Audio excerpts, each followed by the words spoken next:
Hello everyone, आप सभी का फिर से स्वागत है। ये महर्ष वर्णमाल एनसीईआरटी हिस्ट्री का सार संग्रह है। आज का टॉपिक है दिल्ली सल्तनत 1200 ईस्वी से 1526 ईस्वी, अध्याय 21। सबसे पहले दिल्ली सल्तनत का एक ओवरव्यू लेंगे। इस सल्तनत के अंतर्गत कौन कौन से वंश हुए। तो पहला नाम गुलाम वंश का आता है, इसके बाद खिलजी वंश, इसके बाद तुगलक वंश, इसके बाद सैयद वंश और इसके बाद लोदी वंश। देखिए, गुलाम वंश यानी इलबारी वंश, इसके शासक जो थे 11 थे। कौन कौन? तो पहला नाम कुतुबुद्दीन ऐबक का आता है। इनकी राजधानी लाहौर थी और इनका जो शासन समय है वह 1206 से 1210 ईस्वी। इसके बाद आराम शाह, इनका जो समय है 1210 ईस्वी, और इन दोनों के समय को कुतुबी राजवंश कहा जाता है। इसके बाद इल्तुतमिश का समय आता है, समय है 1210 से 1236 ईस्वी, और इल्तुतमिश की राजधानी दिल्ली थी। इसके बाद रुकनुद्दीन फिरोज शाह, इनका समय है 1236 ईस्वी। इसके बाद रजिया सुल्तान, इनका जो शासनकाल है 1236 से 1239 ईस्वी। इसके बाद मोइजुद्दीन बहराम शाह, इनका जो समय है 1240 से 1242 ईस्वी। इसके बाद अलाउद्दीन मसूद शाह, इनका जो समय है 1242 से 1246 ईस्वी। और इसके बाद नासिरुद्दीन महमूद का जो समय है 1246 से 1265 ईस्वी। तो इल्तुतमिश से लेकर नासिरुद्दीन जो महमूद हैं, इनका जो समय है, इनको शामसी राजवंश कहा जाता है। तो इल्तुतमिश, रुकनुद्दीन फिरोज शाह, रजिया सुल्तान, मोइजुद्दीन बहराम शाह, अलाउद्दीन मसूद शाह और नासिरुद्दीन महमूद, इनको जो है शामसी राजवंश कहा जाता है, याद रखिएगा। इसके बाद गयासुद्दीन बलवन, इनका समय है 1265 से 1287 ईस्वी। इसके बाद है मोइजुद्दीन कैकुबाद, इनका समय है 1287 से 1290। और इसके बाद लास्ट जो है वो है क्यूमर्स, इनका समय 1290 ईस्वी। तो गयासुद्दीन बलवन, मोइजुद्दीन कैकुबाद और क्यूमर्स, इन तीनों के राजवंश को, इन तीनों के समय को क्या कहा जाता है? तो बलबनी राजवंश। देखिए, इसके बाद अगर बात करें तो गुलाम वंश के बाद जो आता है खिलजी वंश। इसके 5 शासक थे। जलालुद्दीन फिरोज खिलजी, समय है 1290 से 1296 ईस्वी। इसके बाद अलाउद्दीन खिलजी, इसके बाद शिहाबुद्दीन उमर, इन्होंने 35 दिन तक जो है शासन किया। और इसके बाद कुतुबुद्दीन मुबारक शाह खिलजी, और इसके बाद है नासिरुद्दीन खुसरो खां, समय है 15 अप्रैल से 7 सितंबर, ठीक है, 15 अप्रैल से 7 सितंबर 1320 ईस्वी। इसके बाद नेक्स्ट जो वंश है वह है तुगलक वंश, और इस वंश में 9 शासक थे। गयासुद्दीन तुगलक शाह प्रथम, इनका समय 1320 से 1325 ईस्वी। मोहम्मद बिन तुगलक, इनका समय 1325 से 1351 ईस्वी। इसके बाद फिरोज शाह तुगलक, इसके बाद गयासुद्दीन तुगलक शाह द्वितीय, इसके बाद अबू बकर शाह, इसके बाद मोहम्मद शाह तृतीय, अलाउद्दीन सिकंदर शाह प्रथम, इनका जो समय जनवरी से मार्च 1394 ईस्वी। और इसके अंतर्गत अगर बात करें तो 2 स्वतंत्र शासक थे। नसीरुद्दीन महमूद शाह, ठीक है, दिल्ली 1394 से 1413 ईस्वी इनका समय है। और इसके बाद नुसरत शाह फिरोजाबाद, और इनका जो समय है 1394 से 1398 ईस्वी, याद रखिएगा। इसके बाद नेक्स्ट जो वंश है वह सैयद वंश। इसके जो है 4 शासक थे सैयद वंश के। खिज्र खां, 1414 से 1421 ईस्वी इनका समय है। इसके बाद मुबारक शाह, मोहम्मद शाह और अलाउद्दीन जो है आलम शाह, याद रखिएगा। इसके बाद लोदी वंश का समय आता है, और लोदी वंश में 3 शासक थे। कौन कौन? याद रखिएगा, बहलोल लोदी, ठीक है, और सिकंदर लोदी और इब्राहिम लोदी द्वितीय, ठीक है, और इनका समय है 1517 से 1526 ईस्वी। दिल्ली सल्तनत का जो वास्तविक संस्थापक था, इसके बारे में डिस्कस कर लेते हैं। देखिए, पहला जो पॉइंट है इसमें कि इल्तुतमिश दिल्ली सल्तनत का वास्तविक संस्थापक था। कौन था दिल्ली सल्तनत का वास्तविक संस्थापक? इल्तुतमिश। इनका जो शासनकाल है 1210 से 1236 ईस्वी तक। इल्तुतमिश ने दिल्ली सल्तनत के अस्थायित्व के लिए अनेक कार्य किए थे, जैसे तुर्कान ए चहलगानी का जो है गठन, विरोधियों का दमन, नवीन प्रकार के सिक्कों का प्रारंभ। इसके बाद अगर बात करें तो इसमें याद रखिएगा, इल्तुतमिश ने सुल्तान ए आजम की उपाधि धारण की। यह दिल्ली को राजधानी बनाने वाले प्रथम शासक बना। तो याद रखना है। इसके बाद देखिए, अगर बात करें तो गुलाम वंश का जो समय है 1206 से 1290 ईस्वी, ठीक है, इसके बारे में डिस्कस कर लेते हैं। दिल्ली पर शासन करने वाले सुल्तान 3 अलग अलग वंशों के थे। कुतुबुद्दीन ऐबक ने कुतबी, इल्तुतमिश ने शमसी व बलबन ने बलबनी वंश की जो है स्थापना की थी। आरंभ में कुतबी वंश को दास या गुलाम वंश का नाम दिया गया, क्योंकि इस वंश का प्रथम शासक कुतुबुद्दीन ऐबक था, जो मोहम्मद गोरी का एक गुलाम था। याद रखिएगा। दिल्ली सल्तनत के प्रमुख सुल्तान जो है, इनको देख लेते हैं एक नजर में, इनका ओवरव्यू ले लेते हैं। पहला है कुतुबुद्दीन ऐबक, शासनकाल आप देख सकते हैं, और इनका जो राजवंश था गुलाम वंश। इल्तुतमिश भी गुलाम वंश का था, रजिया सुल्तान भी गुलाम वंश, मोइजुद्दीन बहराम शाह ये भी गुलाम वंश से संबंधित हैं। इसके बाद अलाउद्दीन मसूद शाह, ये भी जो है इनका जो वंश था वो गुलाम वंश था। नसरुद्दीन महमूद ये भी गुलाम वंश से संबंधित हैं। इसके बाद बलबन, इनका भी संबंध जो है गुलाम वंश से है। सबसे पहले कुतुबुद्दीन ऐबक के बारे में डिस्कस करेंगे। समय है 1206 से 1210 ईस्वी। देखिए, मोइजुद्दीन मोहम्मद गोरी के गुलामों में सबसे योग्य और विश्वसनीय कुतुबुद्दीन ऐबक था। कुतुबुद्दीन ऐबक तुर्क जनजाति का था। कुतुबुद्दीन ऐबक का अर्थ चंद्रमा का देवता होता है। बचपन में ही दास के रूप में वह निशापुर के बाजार में लाया गया और वहां उसे जो है काजी फखरुद्दीन, याद रखिएगा, वहां जो है उसे काजी फखरुद्दीन अब्दुल अजीज कुकी ने खरीद लिया।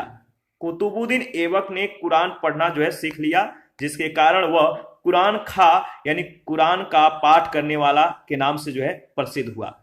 मोहम्मद गोरी की सेवा में आने के बाद कुतुबुद्दीन ऐबक के जीवन में बड़ा परिवर्तन आया। मोहम्मद गोरी ने उसे अमीर ए अखूर यानी शाही घुड़सवार का या शाही जो घुड़साल है इसका अधिकारी के पद पर प्रोन्नत कर दिया। ठीक है।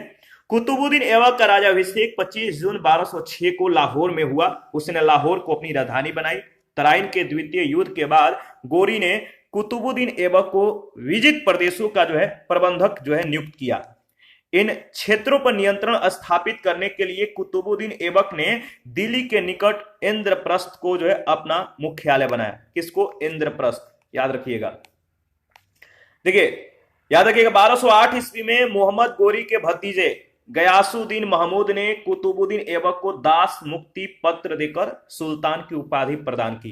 कुतुबुद्दीन ऐबक को भारत में तुर्की राज का संस्थापक माना जाता है।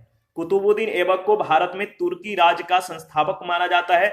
कुतुबुद्दीन ऐबक ने कभी सुल्तान की उपाधि जो है धारण नहीं की। उसने केवल मलिक और सीप सलार की जो है पदवियां धारण की। उसने कभी, कुतुबुद्दीन ऐबक जो है ये कभी सुल्तान की उपाधि धारण नहीं किया है। उसने केवल मलिक और सीप सलार की जो है उपाधि जो है इसने धारण की थी। अपनी दानशीलता के कारण वह जो है लाख बख्श यानी लाखों का दान करने वाला लाख बख्श व पील बख्श यानी हाथियों का दान देने वाले के रूप में विख्यात है।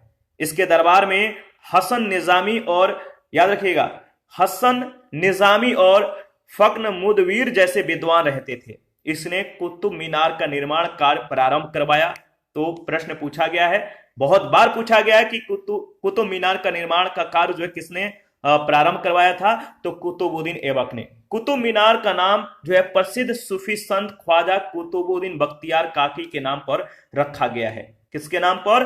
तो सूफी संत ख्वाजा कुतुबुद्दीन बख्तियार काकी के नाम पर। इसने भारत की प्रथम मस्जिद कुवत उल इस्लाम यानी पृथ्वीराज ठड के किले राय पिथौरागढ़ के स्थान पर निर्मित दिल्ली में, जबकि 2.5 दिन का झोपड़ा विग्रह राज बिसल देव चतुर्थ के द्वारा निर्मित संस्कृत विद्यालय महाविद्यालय के स्थान पर अजमेर में बनवाया था। तो इसने भारत की प्रथम मस्जिद कुवल उल इस्लाम, ठीक है, दिल्ली में, जबकि 2.5 दिन का झोपड़ा जो है कहां पर? तो ये जो है 2.5 दिन का झोपड़ा, बताइए किसके? तो ये विग्रह राज बिसल देव चतुर्थ के द्वारा निर्मित संस्कृत महाविद्यालय के स्थान पर अजमेर में बनवाया था। 1210 ईस्वी में चौगान यानी पोलो खेलते समय घोड़े से गिर जाने के कारण कुतुबुद्दीन ऐबक जो है गंभीर रूप से घायल हो गया, जिसके परिणाम स्वरूप उसकी मृत्यु हो गई। तो यहां से भी प्रश्न पूछा गया है। इसके बाद जो मतलब कि जो कुतुबुद्दीन ऐबक है, इसके बाद जिसका स्थान आता है आराम शाह का आता है। और इनका समय 1210 ईस्वी। कुतुबुद्दीन ऐबक की अकस्मात मृत्यु के कारण उसके उत्तराधिकारी के चुनाव की जो समस्या है, इस समस्या को तुर्की सरदारों ने स्वयं हल किया। कुछ तुर्की सरदारों ने आराम शाह को जो है लाहौर का सुल्तान घोषित कर दिया। कब? 1210 ईस्वी में। आराम शाह एक अक्षम और अयोग्य व्यक्ति था। एक अक्षम यानी ये कर्मठ नहीं था, ये शासन करने में सक्षम नहीं था, अयोग्य व्यक्ति था। अनेक तुर्क सरदारों ने जो है उसका विरोध किया। दिल्ली के तुर्क सरदारों ने बंदायूं के गवर्नर इल्तुतमिश को दिल्ली आने का निमंत्रण भेजा। इल्तुतमिश शीघ्र ही दिल्ली पहुंचा और आराम शाह भी उसके दिल्ली आगमन की सूचना पाकर दिल्ली तक आ पहुंचा, परंतु इल्तुतमिश ने उसे पराजित कर उसकी हत्या कर दी और स्वयं सुल्तान बन गया। इसके बाद इल्तुतमिश का समय आता है 1210 से 1236 ईस्वी। कुतुबुद्दीन ऐबक के मृत्यु के पश्चात उसका दामाद इल्तुतमिश दिल्ली की गद्दी पर बैठा। इल्तुतमिश शमसी वंश का शासक था, जिसके कारण नए वंश का नाम शमसी वंश पड़ा। कौन सा वंश? शमसी वंश पड़ा, याद रखिएगा। और यहां पे जो है आप मैप को देखिए, दिल्ली सल्तनत 13वीं सदी का जो मैप है यहां पे दर्शाया गया है। एक बार जो है आप ओवरव्यू ले सकते हैं।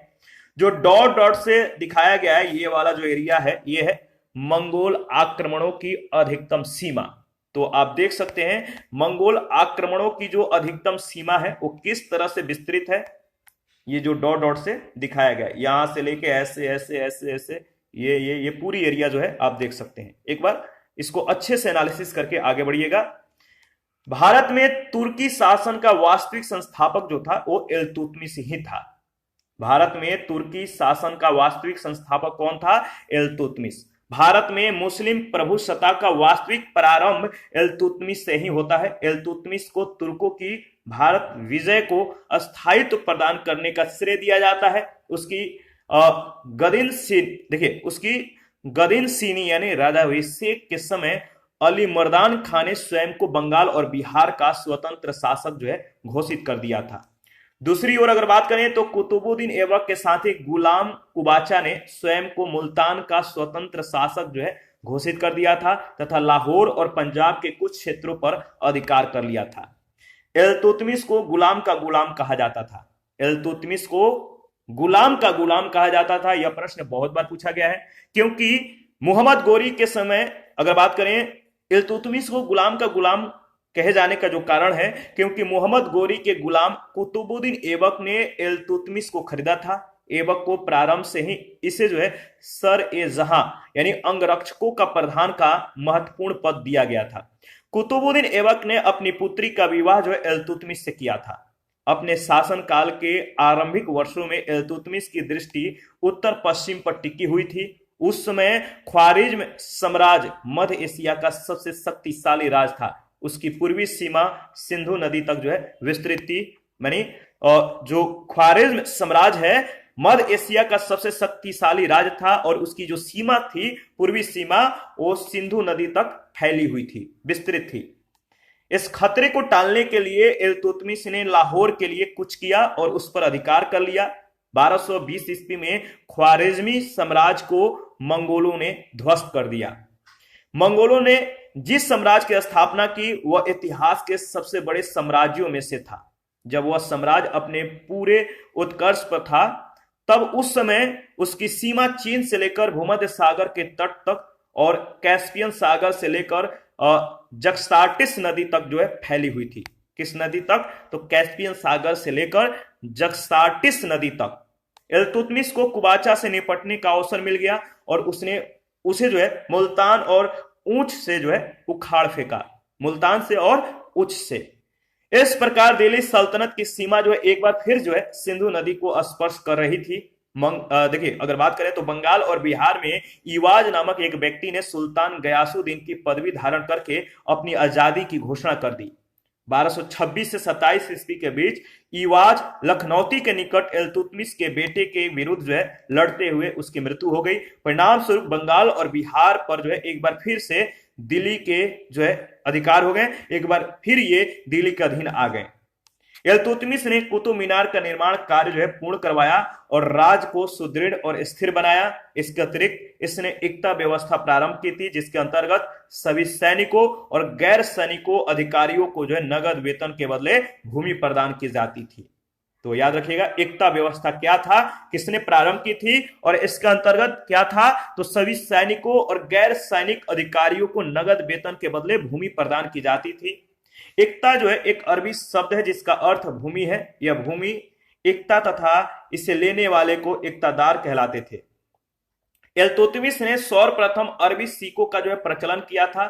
उसने चांदी के टंका और तांबे के जीतल का प्रचलन किया। इनका जो सिक्का है चांदी के टंका और दूसरा तांबे के जीतल, इसका जो है इन लोगों ने प्रचलन किया। वह दिल्ली में टकसाल जो है स्थापित किया था। टंकों पर टकसाल का नाम लिखने की परंपरा जो है भारत में प्रचलित करने का जो श्रेय है इल्तुतमिश को दिया जाता है। सिक्कों पर शिव का, नंदी और चौगान घुड़सवार अंकित होते थे। तो सिक्कों पर जो छाया चित्र होता था वो शिव का, नंदी व चौगान घुड़सवार अंकित होते थे। वह दिल्ली का प्रथम शासक था जिसने सुल्तान की उपाधि धारण कर स्वतंत्र सल्तनत को स्थापित किया था। कब? तो 18 फरवरी 1229 ईस्वी को। उसने बगदाद के खलीफा यानी अल मुंतसिर बिल्लाह से जो है मान्यता प्राप्त की और ऐसा करने वाला वह प्रथम मुस्लिम शासक बना। उसने 40 योग्य तुर्क सरदारों के एक दल चालीसा यानी तुर्क ए चहलगानी का गठन किया, जिसने इल्तुतमिश की सफलताओं में अपना महत्वपूर्ण योगदान दिया। इल्तुतमिश एक न्यायप्रिय शासक था। इब्न बतूता के अनुसार उसने अपने महल के सामने जो है संगमरमर की 2 शेरों की मूर्तियां जो स्थापित कराई थी, जिनके गले में घंटियां लटकी हुई थी तथा जिनके बजा मतलब कि इन घंटियों को बजाकर कोई भी व्यक्ति न्याय मांग सकता था। तो इल्तुतमिश एक न्यायप्रिय शासक था। इब्न बतूता के अनुसार अगर बात किया जाए तो उसने अपने महल के सामने क्या किया था, संगमरमर की 2 शेरों की मूर्तियां जो है स्थापित किया था और इनके गले में घंटियां लटकी हुई थी। कोई भी इन घंटी को बजाकर जो है न्याय मांग सकता था इल्तुतमिश से। रणथंभौर जीतने वाला प्रथम जो शासक था वो इल्तुतमिश ही था। ग्वालियर विजय के उपलक्ष्य में इल्तुतमिश ने सिक्कों पर रजिया का नाम लिखवाया था। याद रखिएगा, इंपॉर्टेंट है। इल्तुतमिश ने मोहम्मद गोरी के स्मृति में मदरसा ए मुइजी और अपने पुत्र के स्मृति में नासिरी मदरसा जो है बनवाया था। तो मोहम्मद गोरी के इल्तुतमिश जो है मोहम्मद गोरी के स्मृति में बताइए मदरसा ए मुइजी और अपने पुत्र के स्मृति में याद में नासिरी मदरसा बनवाया था। इल्तुतमिश को भारत में गुंबद निर्माण का पिता कहा जाता है। किसका? गुंबद निर्माण का पिता कहा जाता है इल्तुतमिश को। उसने सुल्तानगढ़ी मकबरा अपने पुत्र नासिरुद्दीन महमूद की कब्र पर निर्मित करवाया। यह भारत का प्रथम मकबरा था। 30 अप्रैल 1236 ईस्वी को इसकी मृत्यु हो गई। इसके शासनकाल में न्याय चाहने वाला व्यक्ति लाल वस्त्र धारण करता था। इसके बाद नेक्स्ट जो समय आता है रुकनुद्दीन फिरोज शाह का समय है 1236 ईस्वी। तो इसके बारे में जो है हम लोग डिस्कस कर लेते हैं। तो देखिए, जो रुकनुद्दीन फिरोज शाह है इनका समय 1236 ईस्वी। इल्तुतमिश ने अपने मृत्यु के पूर्व अपना राज अपनी पुत्री रजिया को सौंपने की इच्छा जो है व्यक्त की थी। इसका कारण यह था कि उसके योग्य और बड़े पुत्र लखनौती के शासक नासिरुद्दीन, याद रखिएगा नासिरुद्दीन जो है नासिरुद्दीन महमूद की मृत्यु हो चुकी थी और छोटा पुत्र रुकनुद्दीन फिरोज शाह जो है एक दुर्बल और अक्षम व्यक्ति था। ठीक है, तुर्क अमीर एक स्त्री को राज करते हुए देखना अपना अपमान समझते थे। इनको यह बात जो है सहन नहीं हो रही थी कि एक स्त्री जो है राज को चलाए। और बात यह थी कि तुर्क अमीर थे तो स्त्री को राज करते हुए देखना पसंद नहीं कर रहे थे। अनेक तुर्क अमीरों, फिरोज शाह की माता यानी शाह तुर्कान और अनेक अक्तादारों ने षड्यंत्र कर रुकनुद्दीन फिरोज शाह को 1236 ईस्वी में सुल्तान घोषित कर दिया। फिरोज शाह सुल्तान तो बन गया परंतु वह राज पर नियंत्रण नहीं रख सका। वास्तविक सत्ता शाह तुर्कान यानी फिरोज शाह की मां के हाथों में चली गई, जो एक क्रूर महिला थी। आगे बढ़ते हैं। इसके बाद है रजिया। इनका शासनकाल है 1236 से 1239 ईस्वी। ग्वालियर से वापस आने पर इल्तुतमिश ने रजिया को अपना उत्तराधिकारी घोषित कर दिया। रजिया को अपने भाइयों और शक्तिशाली तुर्क अमीरों के विरुद्ध संघर्ष करना पड़ा। वह केवल 3 वर्ष शासन कर पाई। दिल्ली में सुल्तान की अनुपस्थिति का लाभ उठाकर रजिया लाल वस्त्र पहनकर यानी न्याय की मांग का प्रतीक बनकर नमाज के अवसर पर जनता के सामने उपस्थित हुई। उसने शाह तुर्कान के अत्याचारों और राज्य में फैली अव्यवस्था का वर्णन किया और आश्वासन दिया कि शासक बनकर वह शांति और सुव्यवस्था स्थापित करेगी। इसके इस बात से तुर्क अमीर और आम जनमानस प्रभावित हो उठे। क्रुद्ध जनता ने राजमहल पर आक्रमण करके शाह तुर्कान को गिरफ्तार कर लिया और रजिया को सुल्तान घोषित कर दिया। फिरोज शाह जब विद्रोहियों से भयभीत होकर दिल्ली पहुंचा तब उसे भी कैद कर लिया गया और उसकी हत्या कर दी गई। नवंबर 1236 ईस्वी में रजिया सुल्तान के पद पर प्रतिष्ठित हो गई। रजिया दिल्ली सल्तनत की प्रथम व अंतिम मुस्लिम महिला शासक थी। मध्यकालीन महिला शासिकाएं व उनका कालक्रम देखिए। पहला नाम रजिया सुल्तान का आता है। शासनकाल 1236 से 1240 ईस्वी, गुलाम वंश, दिल्ली राज। रानी रुद्रमा, इनका शासनकाल है 1260 से 1291, वंश काकतीय और राज द्वार समुद्रम। मरदुम जहां, इनका शासनकाल है 1461 से 1469 ईस्वी, बहमनी वंश और दक्षिण बहमनी राज। रानी दुर्गावती, शासनकाल है 1560 से 1564 ईस्वी, वंश गोंड और राज गढ़कटंगा। चांद बीबी सुल्तान, इनका शासनकाल है 1595 से 1596 ईस्वी, वंश अहमद शाही और अहमदनगर। बेगम बड़ी साहिब, इनका शासनकाल है 1656 से 1663 ईस्वी और वंश है आदिल शाही, राज है बीजापुर। इसके बाद ताराबाई, इनका शासनकाल है 1700 से 1707 ईस्वी, वंश है भोसले और राज मराठा। देखिए, रजिया के शासनकाल में सत्ता के लिए राजतंत्र और उन तुर्क सरदारों के बीच संघर्ष आरंभ हुआ, जिन्हें कभी कभी तुर्क ए चहलगानी या 40 दल कहा जाता था। रजिया ने पर्दा प्रथा को त्याग दिया और पुरुषों के सम्मान कुबा यानी कोट और कुलाह यानी टोपी पहनकर दरबार में बैठती थी तथा शासन कार्य संभालती थी। वजीर निजाम उल मुल्क जुनैदी ने उसकी गद्दिन सीनी यानी राजरोहण का विरोध किया था। उसके विरुद्ध अमीरों के विद्रोह का समर्थन किया था। तुर्क अमीरों ने उस पर नारी सुलभ शील का त्याग करने और याकूत खान नामक अबिसिनियाई अमीर पर अत्यधिक मेहरबान होने का आरोप लगाया गया था। लाहौर और सरहिंद में विद्रोह भड़क उठा। उसने स्वयं ही सेना के साथ मिलकर लाहौर पर आक्रमण कर दिया। जब वह सरहिंद की ओर बढ़ रही थी उसी समय उसके खेमे में विद्रोह भड़क उठा। याकूत खां की हत्या कर रजिया को तबर हिंद यानी भटिंडा में बंदी बना लिया गया, परंतु रजिया ने अपने को बंदी बनाने वाले सरदार अल्तुनिया को अपने पक्ष में कर लिया, जिसके पश्चात रजिया ने अल्तुनिया से विवाह करके दिल्ली को फिर से विजय करने की एक और असफल कोशिश की। रजिया बहुत बहादुरी से लड़ी लेकिन पराजित हो गई तथा उन्हें भटिंडा की ओर वापस लौटना पड़ा, परंतु कैथल यानी हरियाणा के पास 13 अक्टूबर 1240 को कुछ डाकुओं के द्वारा उसकी हत्या कर दी गई। इसके बाद मोइजुद्दीन बहराम शाह, तो ये मोइजुद्दीन बहराम शाह का समय है 1240 से 1242 ईस्वी और रजिया के बाद 1240 ईस्वी में बहराम शाह सुल्तान बना, परंतु वह कुछ वर्षों तक ही गद्दी पर रह सका। वह नाम मात्र का सुल्तान था। राज की वास्तविक शक्ति का संचालन 40 गुलामों का दल करता था। शासक पर अपनी पकड़ बनाए रखने के लिए तुर्की अमीरों ने नायब ए मामलिकात यानी संरक्षक का पद बनाया और उस पर एतगीन को बहाल कर दिया गया, परंतु उसकी बढ़ती लोकप्रियता से भयभीत होकर बहराम शाह ने उसकी हत्या कर दी। एतगीन की हत्या के बाद बदरुद्दीन सुंकर रूमी ने नायाब के अधिकार प्राप्त कर लिया। ठीक है, उसने बहराम की हत्या का षड्यंत्र रचा लेकिन स्वयं ही एक षड्यंत्र में मारा गया। इन हत्याओं से तुर्की अमीर भयभीत हो उठे। उन लोगों ने सुल्तान को पदच्युत करने का षड्यंत्र रचा था। 1241 ईस्वी में लाहौर पर मंगोलों ने आक्रमण कर दिया तथा 13 मई 1242 को बहराम शाह की हत्या कर दी गई। ठीक है, याद रखिएगा। ठीक है, आगे बढ़ते हैं। इसके बाद है अलाउद्दीन मसूद शाह, समय है 1242 से 1246 ईस्वी। अलाउद्दीन मसूद शाह रुकनुद्दीन फिरोज शाह का पुत्र व इल्तुतमिश का पौत्र था, जो एक दुर्बल और अयोग्य व्यक्ति था। वह नाम मात्र का शासक था और इसके शासनकाल में मलिक कुतुबुद्दीन हसन को नायब और अबू बकर को वजीर बनाया गया।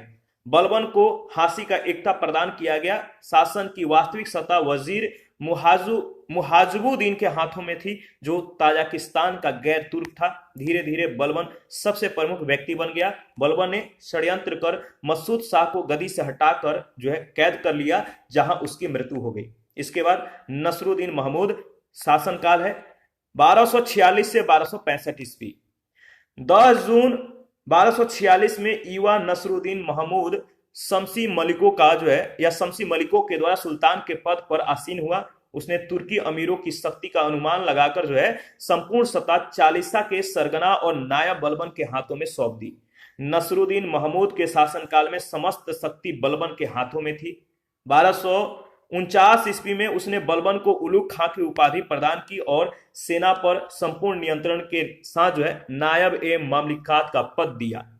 1266 ईस्वी में नसरुद्दीन की अचानक मृत्यु हो गई। वह शमसी वंश का अंतिम शासक था। इसका कोई पुत्र नहीं था, इसलिए अगला शासक गयासुद्दीन बलबन बना। बलबन का जो शासनकाल है 1265 से 1287 ईस्वी। उलुग खां नामक एक तुर्क सरदार 1265 ईस्वी में दिल्ली सल्तनत की गद्दी पर बैठा। वह अपने खिताबी नाम बलबन के रूप में इतिहास में प्रसिद्ध हुआ। इसने बलबनी वंश की स्थापना की। बलबन राजपद की शक्ति और प्रतिष्ठा की अभिवृद्धि करने के लिए हमेशा प्रयत्नशील रहा। गद्दी पर अपने पक्ष को मजबूत करने के लिए उसने घोषणा की कि वह विख्यात ईरानी शाह अफरासियाब का वंशज है। अपने कुलीन रक्त का पक्ष सिद्ध करने के लिए बलबन ने खुद को तुर्क अमीरों के हितों के रक्षक के रूप में पेश किया। इतिहासकार बर्नी ने लिखा है कि बलबन कहता था, जब भी मैं किसी नीच कुल में उत्पन्न हुए व्यक्ति को देखता हूं तो मेरी आंखों में अंगारे फूटने लगते हैं और क्रोध से मेरा हाथ मेरी तलवार पर चला जाता है उसे मारने के लिए। बलबन पहला सुल्तान था जिसने राजत्व के सिद्धांत का प्रतिपादन किया। उसने राजत्व को नियाबते खुदा यानी ईश्वर के द्वारा प्रदत्त तथा राजा को जिले इलाही क्या यानी ईश्वर की छाया कहा है। बलबन ने मद्यपान का निषेध कर दिया था। तो देखिए यहां पे आपको याद रखना है कि राजत्व को नियाबते खुदाई और राजा को जिले इलाही कहा है। बलबन ने मद्यपान का निषेध कर दिया था। बलबन ने फारसी नववर्ष की शुरुआत पर मनाए जाने वाले उत्सव नौरोज को भारत में प्रारंभ किया था। वो याद रखिएगा, वह सुल्तान की प्रतिष्ठा बढ़ाने के लिए दरबार में फारसी परंपरा सजदा तथा पैबोस प्रथाएं प्रारंभ की थी। सजदा का मतलब था घुटनों के बल बैठकर सुल्तान के सामने सिर को झुकाना और पैबोस का मतलब था पेट के बल लेटकर सुल्तान के पैरों को चूमना। तो सजदा और पैबोस प्रथाएं इसने प्रारंभ की थी। अपनी स्थिति को सुरक्षित रखने के लिए बलबन ने चालीसा दल व नायब का पद पूर्णतः समाप्त कर दिया। स्वयं को राज की परिस्थितियों से परिचित रखने के लिए गुप्तचर प्रणाली प्रारंभ की। गुप्तचरों को बरीद कहा जाता था। दिल्ली सल्तनत के लिए खतरा बने मंगोलों का सामना करने के लिए बलबन ने एक शक्तिशाली केंद्रीकृत सेना संगठित की। इस प्रयोजन से उसने सैन्य विभाग यानी दीवान ए अर्ज का पुनर्गठन किया। विरोधियों एवं लुटेरों से अपने राज की रक्षा करने के लिए बलबन ने रक्त और लौह की नीति अपनाई। इसके अंतर्गत लुटेरों का दूर तक पीछा कर उनकी हत्या कर दी जाती थी। बलबन ने गढ़ मुक्तेश्वर की मस्जिद के दीवारों पर उत्कीर्ण शिलालेख पर स्वयं को खलीफा का सहायक कहा है। बलबन ने बदायूं के आसपास के क्षेत्रों में राजपूतों के गढ़ों को नष्ट कर दिया। लोगों पर अपनी शक्ति और सामर्थ्य को प्रदर्शित करने के लिए बलबन अपने दरबार का वातावरण अत्यधिक शान शौकत से भरा रखता था। बलबन की मृत्यु 1286 ईस्वी में हुई।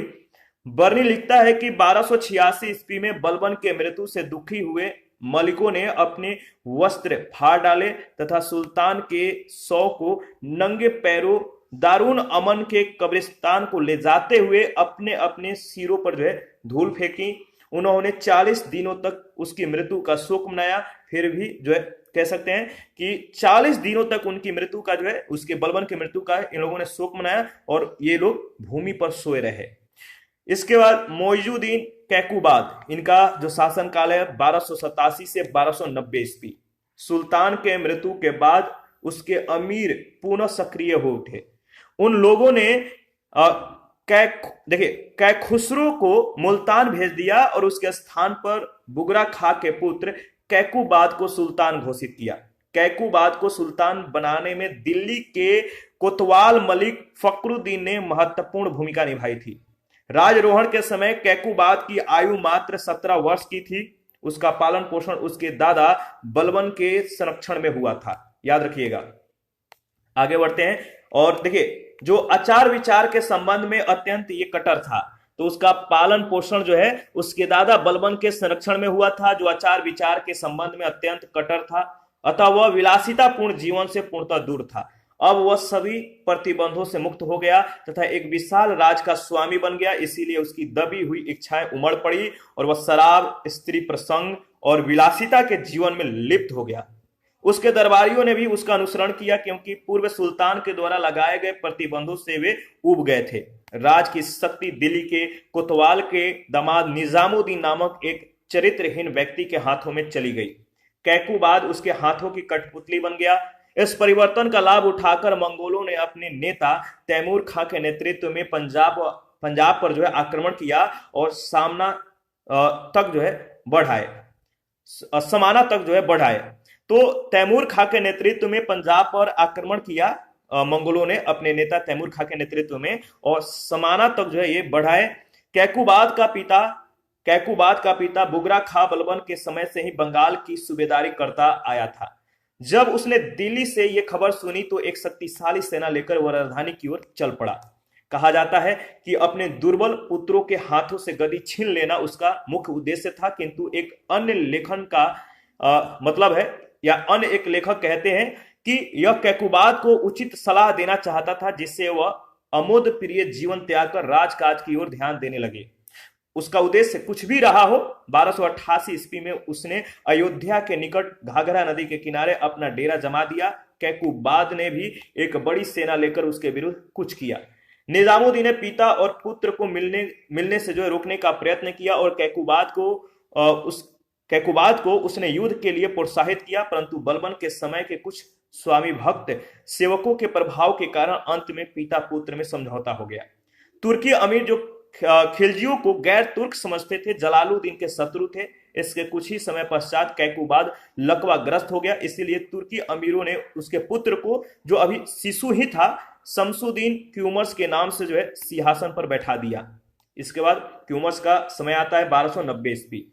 तुर्की अमीरों ने कैकुबाद के नाबालिग पुत्र क्यूमर्स द्वितीय की उपाधि से गद्दी पर बैठा दिया। जलालुद्दीन उसका संरक्षक नियुक्त हुआ। 3 माह बाद क्यूमर्स को बंदी बनाकर जो उसकी हत्या कर जलालुद्दीन सुल्तान बन गया और इस प्रकार इल्बरी तुर्कों का शासन समाप्त हुआ तथा खिलजी वंश की जो सत्ता है वह स्थापित हुई। इसी के साथ आज का सेशन समाप्त करते हैं। नेक्स्ट सेशन में खिलजी वंश के बारे में डिस्कस करेंगे, जिसका शासनकाल है 1290 से 1320 ईस्वी। ठीक है, तो आप अपना प्रतिक्रिया देते रहिए।